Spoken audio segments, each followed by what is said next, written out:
राधा मेरी स्वामिनी, मैं राधा जी को दास। जन्म जन्म मोहे दीजियो, जो वृंदावन को वास। नमस्कार मित्रों, मैं हरिओम एस्ट्रोलॉजर आपका अपने चैनल में हार्दिक अभिनंदन करता हूँ। आज मैं आपको सुनाने जा रहा हूँ कार्तिक मास महात्म का पंचम अध्याय। श्रद्धा व भक्ति भाव से श्रवण करें। बोलो लक्ष्मी नारायण भगवान की जय। राजा पृथु बोले, हे नारद जी, आपने कार्तिक मास में स्नान का फल खा, अब मैं अन्य मासों में विधि पूर्वक स्नान करने की विधि, नियम और उद्यापन की विधि भी बतलाइए। देव ऋषि नारद जी ने कहा, हे राजन, आप भगवान विष्णु के अंश से उत्पन्न हुए हैं, अतः यह बात आपको ज्ञात ही है। फिर भी आप यथोचित विधान बतलाता हूँ। अश्विनी मास में शुक्ल पक्ष की एकादशी से कार्तिक व्रत करने की चाहिए। ब्रह्म मुहूर्त में उठकर जल का पात्र लेकर गांव से बाहर पूर्व अथवा उत्तर दिशा में जाना चाहिए।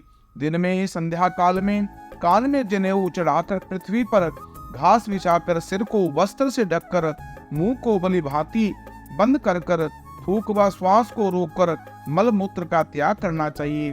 तत्पश्चात मिट्टी व जल से बलि भांति अपने गुप्तांगों को धोना चाहिए। उसके बाद जो मनुष्य मुख शुद्धि नहीं करता, उसे किसी भी मंत्र का फल प्राप्त नहीं होता। अतः दांत और जीभ को पूर्ण रूप से शुद्ध करना चाहिए और निम्नलिखित मंत्र उच्चारण करते हुए दातुन तोड़नी चाहिए। हे वनस्पते, आप मुझे आयु, कीर्ति, तेज, प्रज्ञा, पशु संपत्ति, महाज्ञान, बुद्धि और विद्या प्रदान करें। इस प्रकार उच्चारण कर कर वृक्ष के 12 अंगुल की दातुन ले लें और दूध वृक्षों से दातुन नहीं लेनी चाहिए।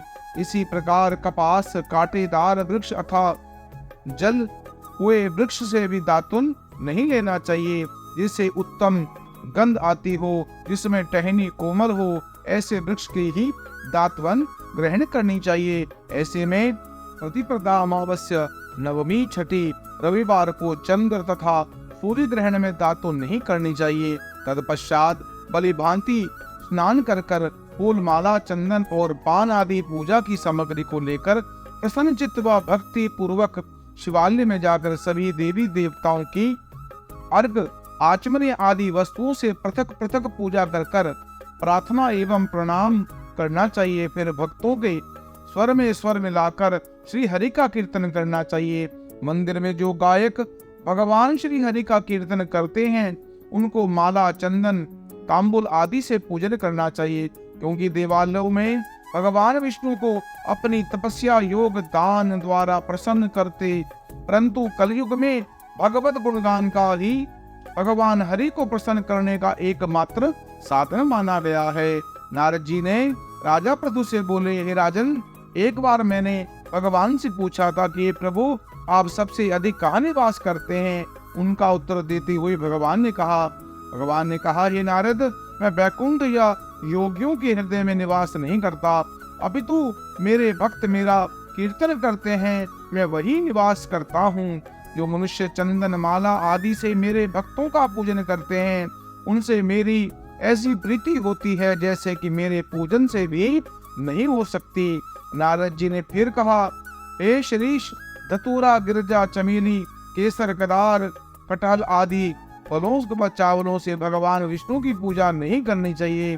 अटहल, कंद, वृक्ष, जूही, मालती और केवड़ा आदि से पुष्पों से भगवान शंकर की पूजा नहीं करनी चाहिए। जिन देवताओं की पूजा में जो फल निषेध माने हैं, उन्हीं से उनका पूजन करना चाहिए। पूजन समाप्ति के बाद भगवान से क्षमा प्रार्थना करनी चाहिए। यथा, हे सुरेश्वर, हे देव, न तो मैं मंत्र जानता हूँ, न क्रिया जानता हूँ, न भक्ति जानता हूँ। मैंने जो कुछ भी किया, आपकी पूजा उसे स्वीकार करें। ऐसी प्रार्थना करने के पश्चात षष्टांग स्वर में भगवत हरि कीर्तन करना चाहिए, हरि की कथा सुननी चाहिए और प्रसाद ग्रहण करना चाहिए। जो मनुष्य उपरोक्त विधि के अनुसार कार्तिक व्रत का अनुष्ठान करते हैं, वे जगत के सभी सुखों को प्राप्त होते, अंत में मुक्ति को प्राप्त होते हैं। इन मंत्रों से क्षमा प्रार्थना करें।